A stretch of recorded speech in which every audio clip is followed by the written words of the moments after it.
More fallout from our investigation of tax money squandered on pricey government conferences and lavish trips. And News Center 7's Scott McFarland talked with an area congressman who's now working to change the law.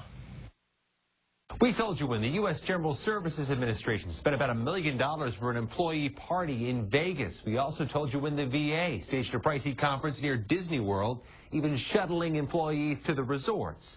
So when a congressional aide tipped us off about a new crackdown on trips, she said, quote, "This is right up your alley." The proposed law would force government agencies that spend too much on travel and events to return some of their money to the U.S. Treasury.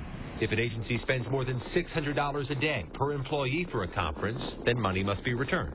That's how much was spent on the outrageous Vegas party staged by the U.S. General Services Administration in 2010, which included fine meals, gifts, entertainment, even a mind reader. And despite promises of a crackdown since then, Ohio Republican Jim Jordan says the U.S. government has staged 183 even more expensive conferences in the months since. We're saying, look, if you go over what that extravagant conference spent, if you exceed that, then you got to give the money back, and the taxpayer should be made whole. Some federal agencies have reduced some conference costs recently, the U.S. Transportation Department included, down from $12 million in 2010 to about $500,000 last year.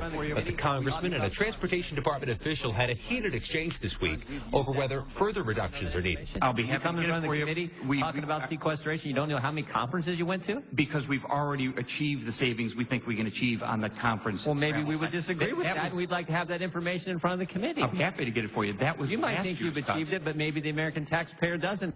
Federal agencies defend some of these trips as vital, including the Transportation Department, which says some of its events include safety lessons for air traffic controllers.